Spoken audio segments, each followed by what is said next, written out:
Joyce here with the Traveling Gamblers, and I am here with John. Hello, John. Hello, Joyce. And this is a little bit of a different video for us. John and I are on the Celebrity Edge cruise ship. We are doing a back-to-back cruise, and this is the second of the back-to-back. Today we are in Santa Margherita, Italy. And it is the evening. We pretty much left port about an hour ago. We observed a scary, unfortunate incident today. It was a tender port, so we just pulled up to the magic carpet with the tender. So for those of you who have never been on the Edge class series, instead of using the gangway or pulling the ship next to one of the gangway entrances or exits, on the Edge class series, they use the magic carpet, which hangs off the side of the ship, and they use that. They pull the tender right up against that. And this way you have two tender doors, and it's very nice. It's a very nice big platform that is wider than or longer than the tenders themselves. It's a very convenient, safe, yes, or so we thought. But there's a gap sometimes in between the tender. Well, there's always a gap. Right. There's always a gap. It's impossible for the tender to be exactly flush. So on our way back today, the Mediterranean was a little bit, it wasn't wavy by any means, but the tender had quite the sway to it. And when we pulled up alongside the ship, we were kind of bouncing maybe a foot or so off of the magic carpet. And there was a crew member at each door, at each end of the tender, to open it to let the passengers out. And the front door opened. John and I were facing forward, and we were about 8 rows back from the front door and 2 rows forward of the back door. The front door opened, and the back door, I'm assuming, went to open. And all of a sudden, all of the passengers in the back stood up and were yelling, "Stop, stop, stop, stop."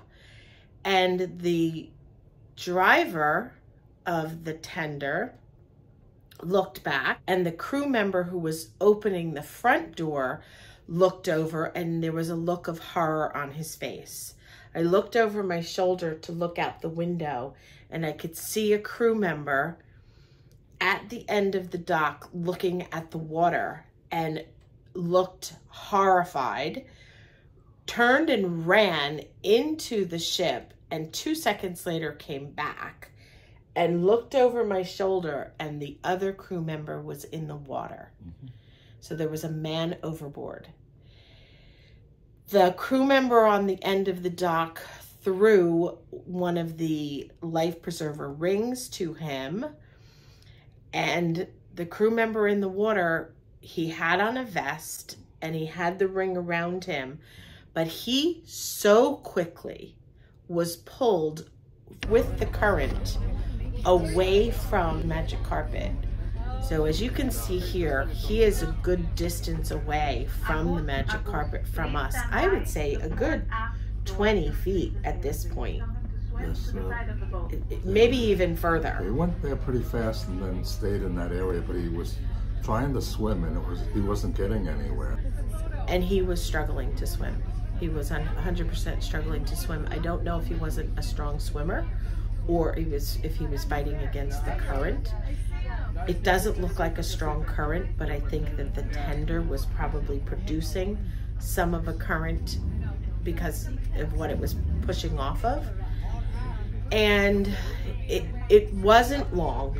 The video itself is just a little over a minute and a half, as you can see here, but at some point the driver of the tender, they made a decision for her to separate away from the ship and back up to him so that he could then get pulled onto the tender. And of course, all's well that ends well. They pulled him onto the tender and he seemed fine, very shaken, and I'm sure very cold. We then quickly got back up to the magic carpet. They made all of us go exit out the front door, and they took him immediately off the back door. And Jon and I were very impressed with the speed and the calm and the efforts and professionalism of the celebrity crew. I think this could have happened to anyone because it was very bouncy, and you know, when you're getting on and off the tender, they assist you all the time, and they take your hand. And when we were getting off, it was like that. I absolutely could see how this could happen at any time. But thankfully, he didn't appear to be injured, other than being in the water for, you know, the couple minutes. Yeah, maybe 10 minutes total. I think so. If that, felt like you know, that. It seemed like it was taking a long time. But when we watched the video, which Jon started to record pretty quickly after the whole thing started, but so there you have it, man overboard on the edge, and he was rescued, and all's well that ends well. So thank you so much for watching. We appreciate your support, and we hope you have a wonderful day.